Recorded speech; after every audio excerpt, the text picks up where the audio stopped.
Hi, today we are going to see the 92nd Stotra.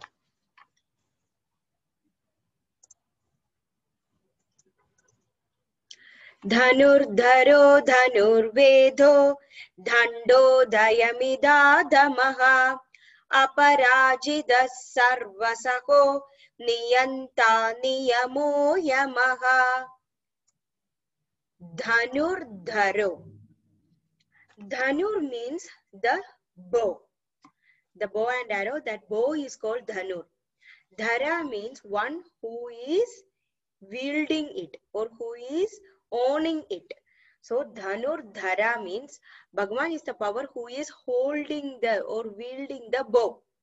That means Bhagavan took the avadaram of Sri Rama, and Sri Rama's another name is Dhanur Dhara, because Bhagavan Sri Rama who drew the great bow which no one else could do it. So that's why he is called Dhanurdhara. And even in the Krishna Avataram, in the Arjuna, he has another name called Dhanurdhara, because he is well versed in that weapon. So the arrow, even it can be also compared to our own being, means our individuality or our character is like an arrow which is to be shot, that has to be handled carefully to strike the goal, or it will sink into it. So we have to control our arrows. That means we have to control our words, we have to control our sight. That means we have to control what we are talking, we have to control what we see, and we have to control the actions. That means what we do with our hands, and we have to control what we hear, because when we hear, there is a way that we can control our things that we hear. We can take into our mind only the things that we require. All the others, we do not need extra space in the mind or brain to hold them. So we can use that space for something else. So that's how we have to control our own arrow. And also the bow that we use in the arrow is called Om or the Pranava mantra. So whatever we use in our words, we can control it by the Omkara mantra. That means whenever there is a possibility of us knowing that we did something that is not required, we can go to the Bhagavan and converse by using this Namam. Because through slokas, what happens is we are having a positivity conversation with Bhagavan. So there comes the connection with the Bhagavan. So Bhagavan himself will bless us, or he will forgive us for the mistakes even when we call his name. That's why Bhagavan is called Dhanurdhara. Next one is Dhanur Veda. Dhanur means against the bow, or the archery, the act of archery. The archer means the bow and arrow. And Veda, Veda means the science. So Dhanur Veda means Bhagavan is considered to be the Veda of science, or the science of archery. And through the meditation, when we consider our body, through the meditation, Omkara Mantram, we can have the self-realization. So when we do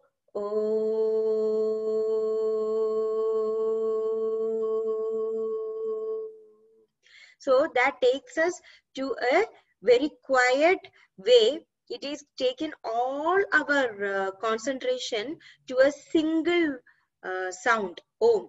And what happens, we feel a quiet peacefulness in our mind. All the confusions, all the other things that is disturbing us will not come and affect us when we keep saying the Om. That's why for every meditation class, they try to use this sound for the person to have a peace of mind. That much power the Omkara Mantram has.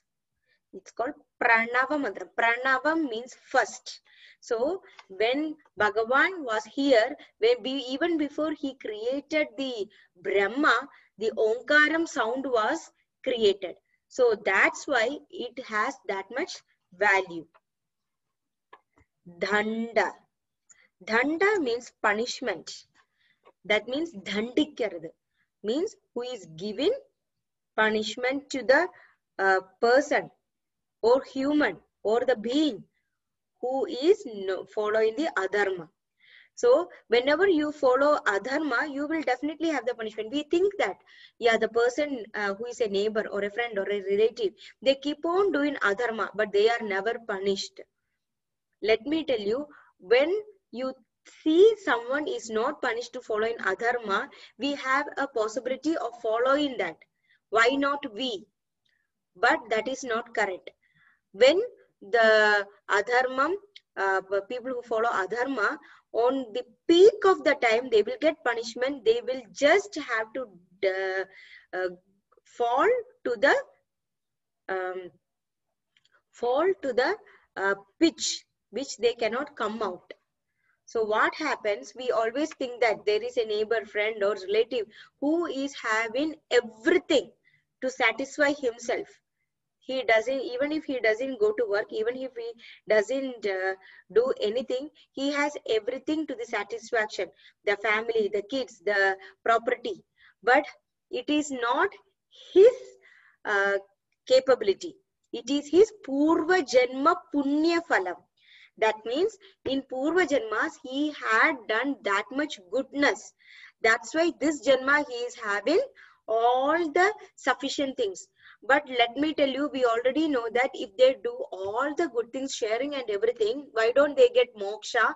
They are getting another Janma.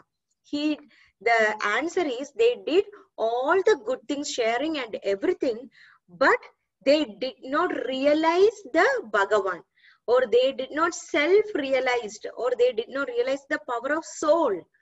So they had to take another Janma to understand the power of soul, to get the moksha. That's why everybody who is following the adharma will definitely have the punishment today, tomorrow, or the years to come. But that punishment will be so much cruel that we feel so sad for them. So that's why never follow someone who is following the adharma. So Bhagavan is like the policeman of the universe.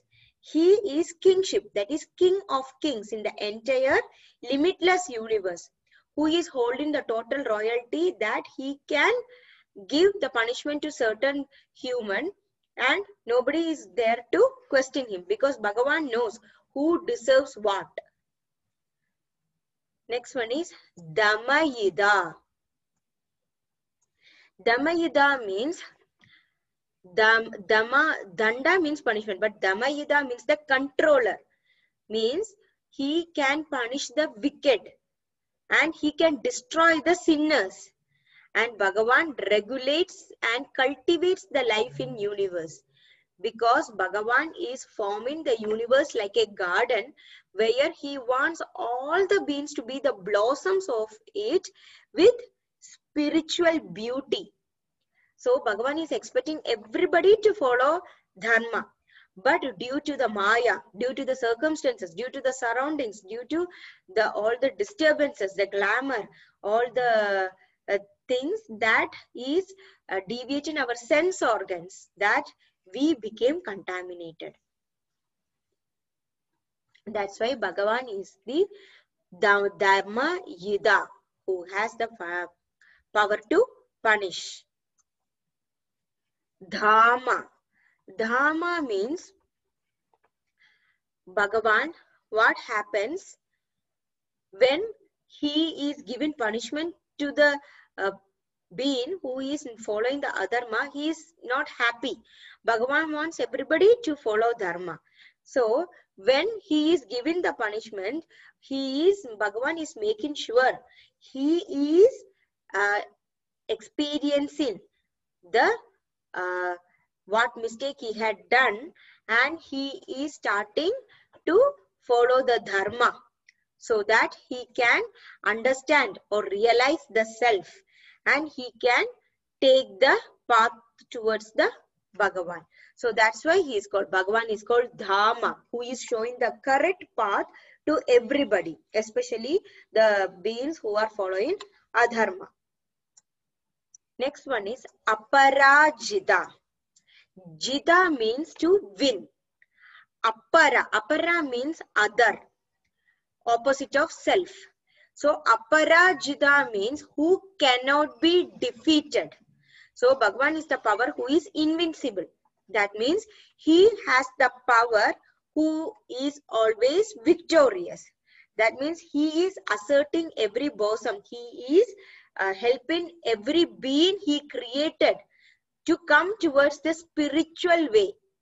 And he is emerging finally as victorious. Even that being who does not understand the Bhagavan this Janma, he is taking another Janma to understand, but finally he will come to the path of Dharma. And Bhagavan is the only one which will be remaining when all other is destroyed. So we should understand the fact that all other things are temporary. The only thing that is permanent is Bhagavan's power and our soul, where Bhagavan resides. Next one is Sarva Saha. Sarva means all. Saha means who is tolerating. So Sarva Saha means who is tolerating everything.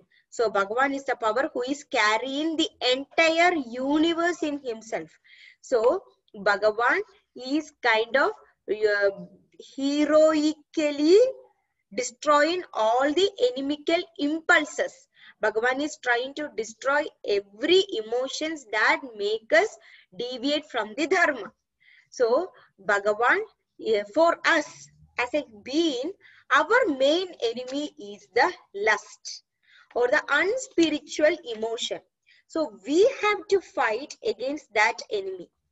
So Bhagavan is carrying the entire universe as the very material, like mud supporting the pot, the gold supporting the ornaments.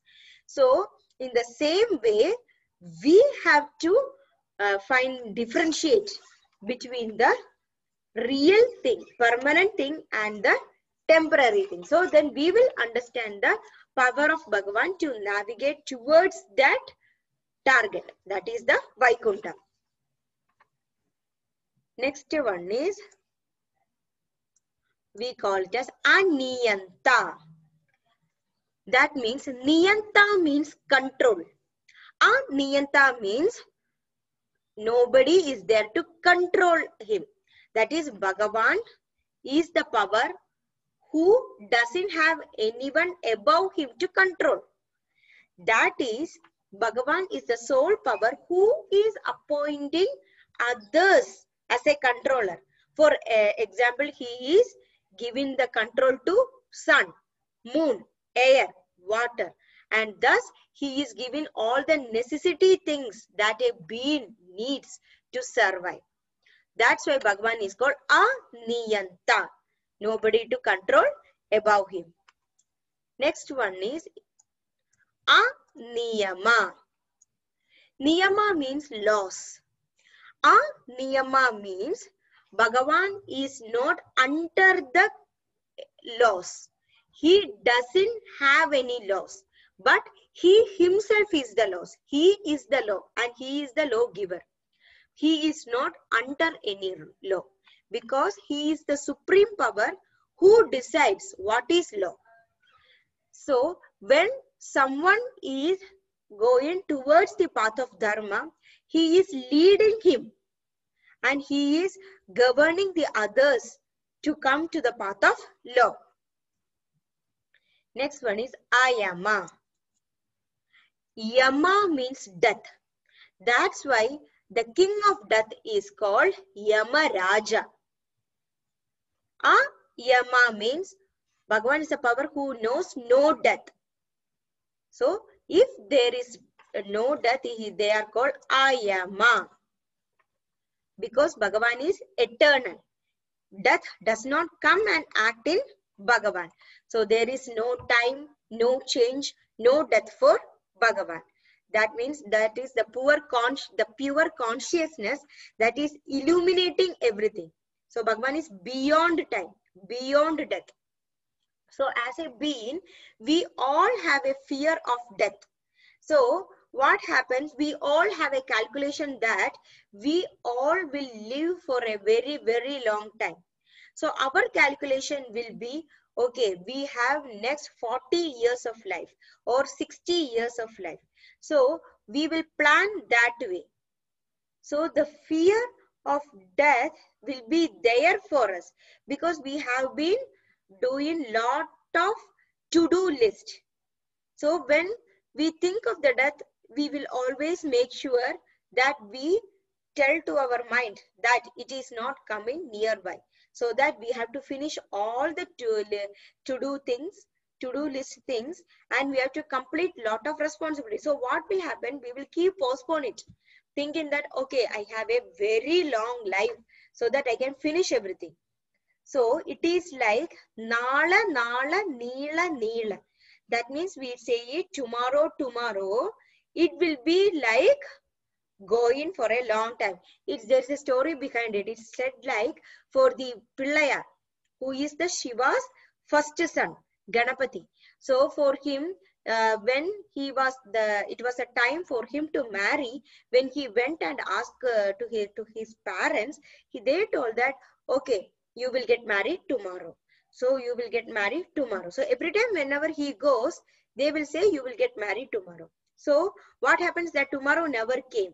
So he went and complained that you always say that, but it never comes. So what you do, you give me a written a thing showing the surety, showing that you are agreeing for me to marry tomorrow. So what they did, they wrote in the pillar that you will get married tomorrow. So what happened, every time Ganapati or Pillar who comes and see the wall or the pillar where it is written you will get married tomorrow, he will come, see, you will get married tomorrow. So he will go. Then next time he comes and see the same answer. So it is like exactly same with our life. So whatever we know the tattvam from Bhagavan, it is applicable to our life. So that story is linked to us. It is showing that we should not keep the things for tomorrow. Why don't we do it today? Why don't we do it now? Why do you think that tomorrow something else will happen? So we do not know what is going to happen tomorrow. Only Bhagavan knows. So we cannot calculate and think and keep things for tomorrow. Whichever we have to do it and we can do it, it is always better to finish it off today. Never ever postpone things for later. If something may come up that we are not sure, only Bhagavan knows. So that's why Yama, Ayama means Bhagavan is not afraid of death because he does not have any death, because he does not have any birth. But we are not like that. When we are here for a purpose or in this life with a birth, definitely we have death. So we do not know how we will die, where we will die, when we will die. So these questions, answers will only Bhagavan knows. So we do not want to be scared of it. We can be aware of it. And we can see that, okay, I came to know that there is death, which we cannot predict. So we have a lot of things to do. So why don't we start now? Why don't we think about the things that we have to do tomorrow and do it now? For example, we will have a thing that talking or giving forgiveness, that we will always keep it later. Yeah, it is okay. It is okay. No, it is not okay. If someone you have to forgive and talk to them, never postpone it. They may be so happy if we call them and talk. But sometimes there are circumstances where we should not call and talk. At that time, it is not necessary for keep calling them when they are not responding. So we should know what is right, what is wrong, because when you have the influence of the Bhagavan's prerana, we will correctly choose what is right and what is wrong. We will know. We will have that intuition. whether we have to take this action now, whether it is the best time to start a conversation with certain person, or whether this time is suitable to talk. So these all intuitions are coming from the soul that is inside our body, that we can only see or we feel only with the power of Bhagavan. That is the Bhagavan. So he will advise us, because when we have a fresh mind, only when we wake up from the sleep, our mind will be so fresh.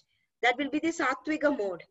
At that time, before eating our food or before conversing with other surrounding people, when you are on self, that is the best time you can take decision.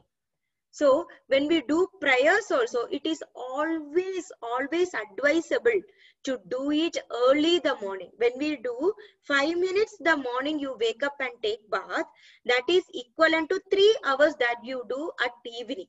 So that's why our Purvigar or our ancestors will always do, they wake up early in the morning and they do snanam, means they take bath. And at that time, they don't talk to anyone. They first do their duty of Nama Japa, or they do the slokas, their prayers, their Sandhyavandanam, everything at that time. Then they start conversing. At that time, from the Satvika mode, they are coming to the Rajog mode. That way, they slowly, that power decreases. So because it is very advisable in the morning, it is said so because when you are deep sleep at night, our soul will not be with us. So that's why there is a saying that I slept like a log, because the log doesn't have soul. So I slept like a log means I have slept in a way I am not aware of what is happening. The only that time our soul will go to the Vaikuntham, converse with Bhagavan and come back to us.